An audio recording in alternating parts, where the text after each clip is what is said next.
Assalamualaikum warahmatullahi wabarakatuh. Nama saya Ahmad Nona Zakaria dengan NIM 212101070019. Saya dari Matematika 2 akan memaparkan sedikit materi fikih yang sudah kami pelajari dari awal semester hingga sekarang. Nah, langsung saja kita masuk ke materinya. Definisi dan urgensi ilmu fikih. Fikih secara bahasa artinya paham atau dapat diartikan paham yang mendalam. Secara definisi, fikih berarti ilmu tentang hukum-hukum syar'i yang bersifat amaliyah yang digali dan ditemukan dengan dalil-dalil yang tafsili. Fikih juga diberatkan dengan ilmu karena fikih itu semacam ilmu pengetahuan. Dalam ilmu fikih tidak hanya membahas tentang hukum-hukum Islam saja, terdapat ilmu lain yang berkaitan dengan kehidupan sehari-hari seperti jual beli, warisan, dan masih banyak yang lainnya.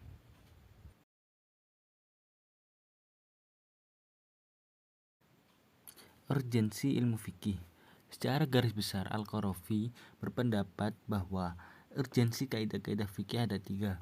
Yang pertama, kaidah-kaidah fikih memiliki kedudukan yang istimewa dalam khazanah ilmu keilmuan Islam karena kepakaran seorang fakih sangat terkait erat dengan penguasaan kaidah-kaidah fikih.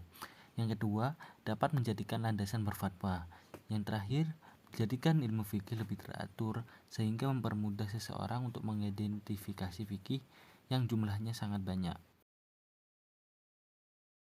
Sejarah perkembangan fikih pada zaman Rasulullah. Pada zaman Rasulullah, fikih itu praktek, bukan suatu disiplin ilmu. Yang dijadikan acuan atau pedoman pada masa Rasulullah hanya Al-Quran dan hadis. Pada zamannya, Rasulullah juga pengambilan dalil untuk menerapkan hukum fikih itu hanya Al-Quran dan hadis saja. Tidak ada yang lain karena semuanya kembali kepada Rasulullah SAW. Bab ketiga, aliran-aliran fikih. Yang pertama, mazhab Hanafi. Mazhab Hanafi adalah salah satu aliran fikih yang dikembangkan oleh ulama Hanafiyah. Yang kedua, mazhab Syafi'i. Mazhab Syafi'i adalah salah satu aliran fikih yang dikembangkan oleh Imam Syafi'i, yang mana dalam pemikirannya Imam Syafi'i banyak memakai sunnah Nabi sebagai sebuah sumber hukum, bahkan membuat sunnah dekat derajat dengan Al-Quran. Pemikiran istilah yang dibawa oleh Abu Hanifah serta pemikiran Al-Masilah Al-Mursalah oleh Malik ditolak oleh Al-Syafi'i sebagai sumber hukum.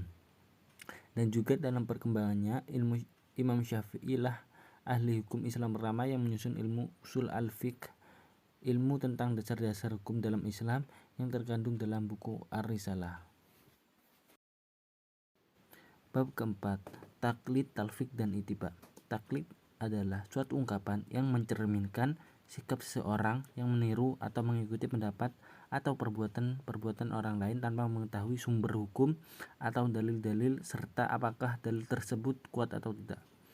Talfik secara bahasa adalah menyatukan antara yang satu dengan yang lainnya.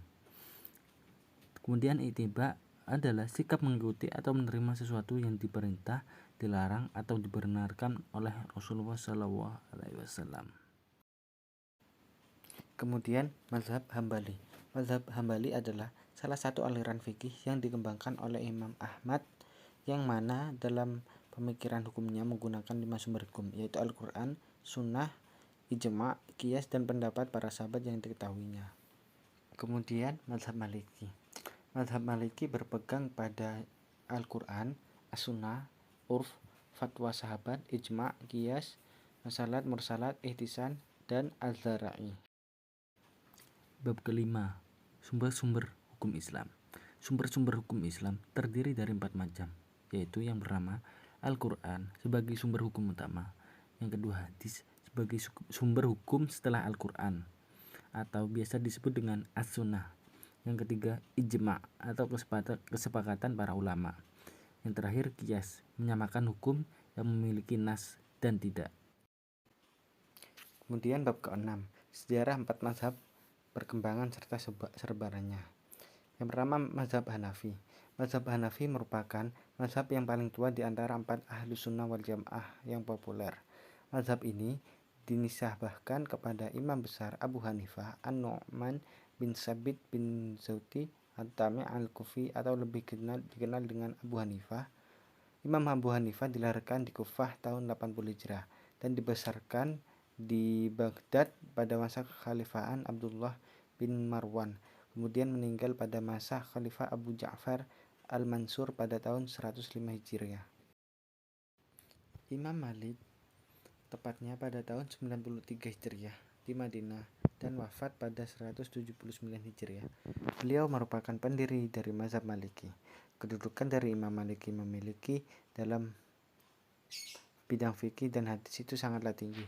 Beliau sendiri merupakan ahli hadis dan fikih yang paling dipercaya. Karena ketekunan yang beliau miliki, Imam Malik menjadi seorang ulama yang terkemuka. Kemudian mazhab Syafi'i. Imam Syafi'i memiliki nama lengkap Muhammad bin Idris bin Al-Abbas bin Utsman bin Syafi'i bin Al-Sa'im bin Ubaid bin Abdul Yazid bin Hashim bin Abdul Muttalib bin Abdul Manaf. Imam Syafi'i lahir di Gaza pada tahun 1500 Hijriah atau 767 Masehi. Pada saat umur beliau menginjak usia 2 tahun, ibunya membawanya ke Mekah untuk berkumpul dengan keluarganya. Di Mekah beliau menerima berbagai ilmu dan belajar fikih dari Muslim Az-Zanji dan lain-lain. Beliau telah hafal Al-Quran saat usia 7 tahun dan hafal Al-Muwatta'nya Imam Malik saat usia 10 tahun. Kemudian mazhab Hambali. Imam Ahmad bin Hambal adalah seorang mujtahid besar ahli hadis dan ahli fikih pendiri mazhab Hambali. Dalam khasanah pemikiran fikih Islam ahli sunnah wal jamaah, nama lengkapnya adalah Abdullah Ahmad bin Muhammad bin Hambal bin Halal bin Asad al-Syaibani al-Baghdadi. Beliau lebih dikenal sebutan dengan Ahmad bin Hambal. Imam Hambali berasal dari keturunan Arab Bani Syambani dari kabilah Rabi'ah Adnaniyah. Beliau dilahirkan di kota Baghdad pada bulan Rabiul Awal 164 Hijriah. Pengertian dan perbedaan serta ruang lingkup fikih dan syariat. Fikih adalah ilmu pengetahuan yang tidak mudah diketahui oleh masyarakat umum, melainkan hanya dapat diketahui oleh orang yang mempunyai ilmu agama yang mendalam. Fikih bersifat instrumental. Fikih bersumber pada Al-Quran dan Sunnah serta ijtihad ulama. Fikih adalah karya manusia yang tidak berlaku abadi. Kemudian syariat. Syariat bersifat fundamental. Syariat bersumber pada Al-Quran dan As-Sunnah. Syariat adalah ketentuan Allah dan Rasulnya dan pasti abadi. Kemudian ruang lingkup. Ruang lingkup yang pertama adalah ibadah, muamalah, jinayah, siasa, akhlak, dan ketentuan lain seperti makan, minum, dan lain-lain. Fikih dan usul fikih. Fikih adalah sebuah ilmu pengetahuan yang tidak dapat mudah diketahui oleh masyarakat umum, melainkan hanya dapat diketahui oleh orang yang mempunyai ilmu agama yang mendalam. Kalau usul fikih merupakan sekumpulan kaidah yang menjadi landasan teoretik dari rumusan-rumusan pemikiran fikih, baik berupa metode, analisis, makna lafal maupun kaidah yang dapat menghubungkan berbagai kejadian aktual dalam Al-Quran, As-Sunnah, serta ijma' sahabat. Riba menurut bahasa adalah tambahan, sedangkan riba menurut istilah adalah penyerahan sesuatu dengan imbalan sesuatu yang lain yang tidak ada kemiripannya dengan standar para syar'ah pada saat kontrak atau akad dibuat atau pada saat pertukaran barang dengan salah satu dari mereka. Cadar dalam bahasa Arabnya biasa disebut dengan khimar atau nikob atau burku, yang merupakan kain penutup kepala atau muka bagi perempuan.